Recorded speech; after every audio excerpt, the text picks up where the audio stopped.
What is up, guys, and welcome back to the channel. It's been a very hot minute, but we're back.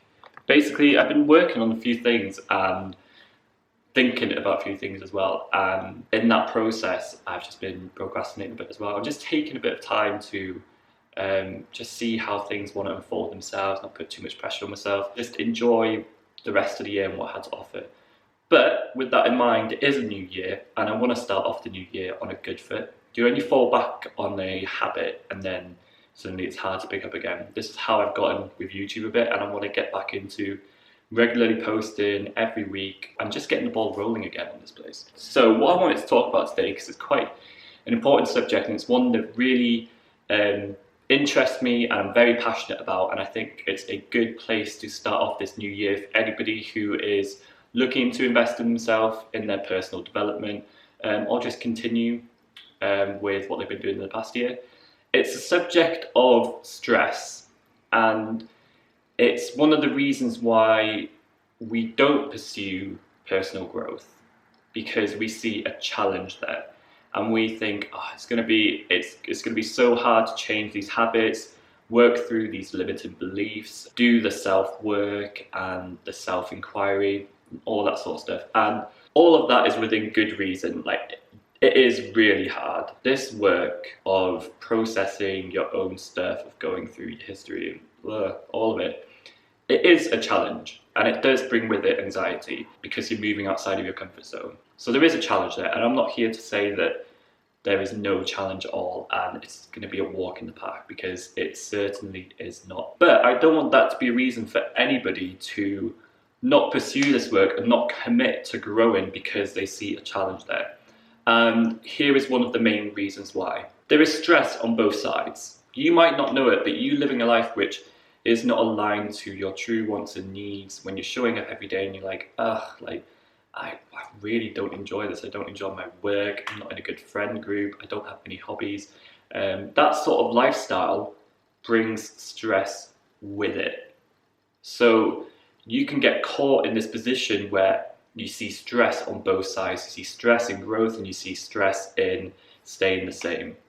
And just to hone in on the stress of staying the same for a moment, some of the work on this which really interests me is work by Carl Jung. He's an American, no, he's not American, he's Swiss. He's a Swiss psychiatrist, one of the pioneers in psychology. He did a lot of work on this subject called falsification of self. And what he found was that people who were living lives which weren't aligned to what they truly wanted experienced a great amount of psychological distress. So he proposed this condition, or this syndrome, called prolonged adaptive stress syndrome, to describe the symptoms that individuals who weren't living authentically were showing. And these symptoms included low mood, irritability, depression, fatigue, and just a whole lot of other stuff. And the reason these individuals were showing this was because they were living a life which wasn't aligned to them. I can speak from personal experience, and I'm sure many of you can who are doing this work, that living a life that you don't want doesn't feel good, obviously.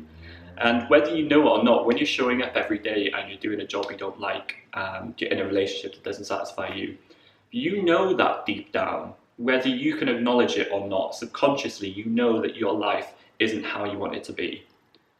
And what happens is we live our life in a constant state of resistance towards our reality. And with resistance comes stress. It's like an increased amount of pressure on our brain to get through the day. We have to use more energy, because no longer you just go into work and having a good time. You go into work but you're battling these thoughts and these desires to do something else. And you can get down on yourself and you get frustrated. So you're using so much more energy to keep up the status quo, to a point where it's detrimental to your health. Any long-term amount of stress is detrimental. It's not good for our bodies. So when I hear people say that, oh, challenging my fears or growing or investing in my personal growth is going to be hard, it's like, yes, that is going to be hard, but there is stress on both sides. You're going to have stress investing in your personal growth, and you're going to have stress staying in what you've always done. Living in that life where every day you're like, ugh, like you're just in resistance. And so I ask you this question: what stress would you rather? Would you rather the stress that comes with developing yourself and realigning your life to how you want it to be? Or would you rather the stress of sitting in what you've always known, even though it's comfortable for you, but not good? Which one would you rather? I can speak from personal experience and say that investing in your personal growth is the absolute best thing you can do for yourself. Whereas on this side, there's constraint, there's self-abandonment, there's misery, there's resentment. There is no payoff there.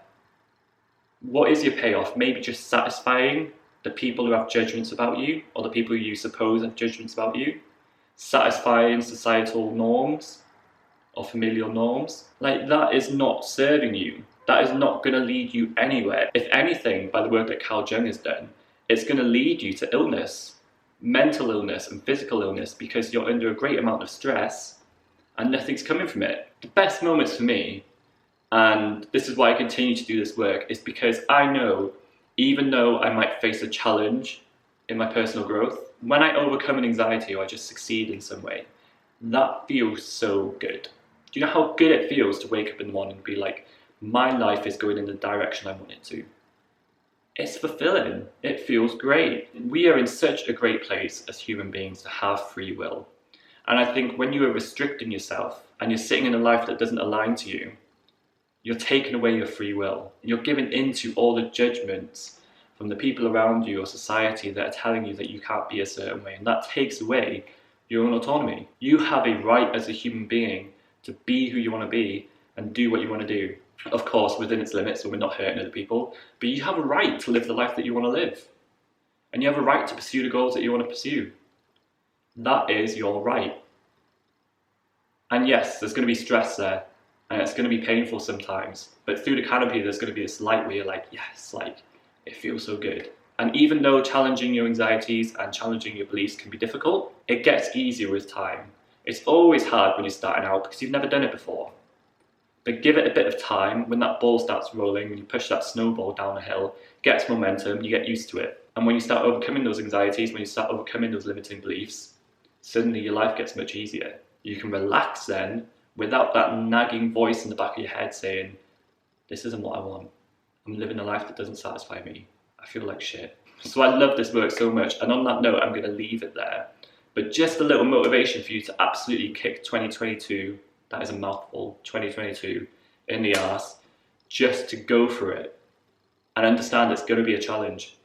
You're going to challenge yourself, but you're going to grow. It's going to be worth it. Say goodbye to that person who's just sitting in a life they don't like. Invest in yourself in 2022.